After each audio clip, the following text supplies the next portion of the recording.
এই শুভেন্দু আমার সামনে কুরবানির দিনে 1 বাটি না 2 বাটি না 3 বাটি গরুর গোশত খেয়েছে।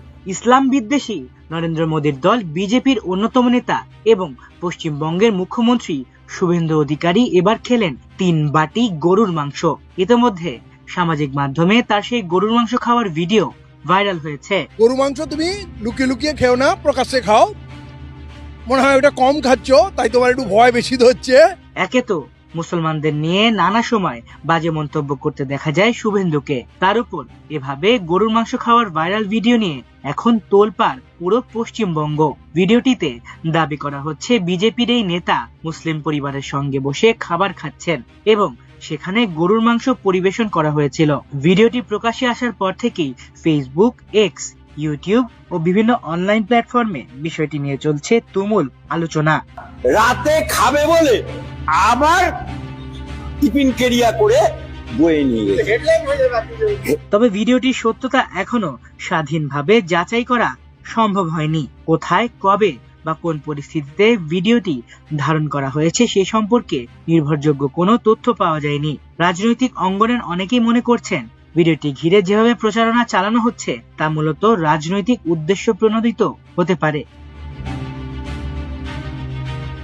অন্যদিকে সমালোচকরা বলছেন অতীতে ধর্মীয় ইস্যুতে কড়া অবস্থান নেয়া নেতার বিরুদ্ধে এমন ভিডিও প্রকাশ পাওয়ায় সাধারণ মানুষদের মধ্যে তৈরি হয়েছে কৌতূহল।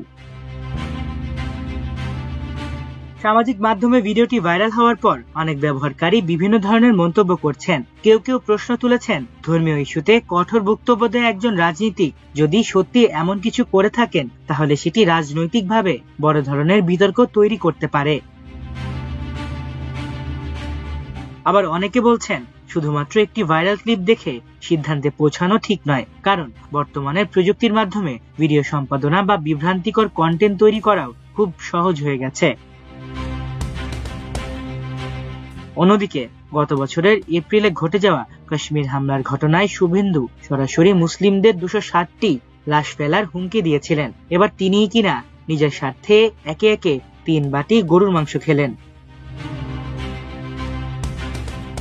ভিডিওটি ঘিরে বিজেপির স্থানীয় পর্যায়ের কিছু নেতাকর্মীর মধ্যে মিশ্র প্রতিক্রিয়া দেখা গেছে বলে সামাজিক মাধ্যমে দাবি করা হচ্ছে, যদিও এসব পোস্টের সত্যতাও নিশ্চিত নয়। রাজনৈতিক পর্যবেক্ষকদের মতে বর্তমান সময়ে সামাজিক মাধ্যম রাজনীতির বড় একটি হাতিয়ার হয়ে উঠেছে। ফলে কোনো ঘটনা সত্য হোক বা গুজব, দ্রুতই তা লাখো মানুষের কাছে পৌঁছে যায়।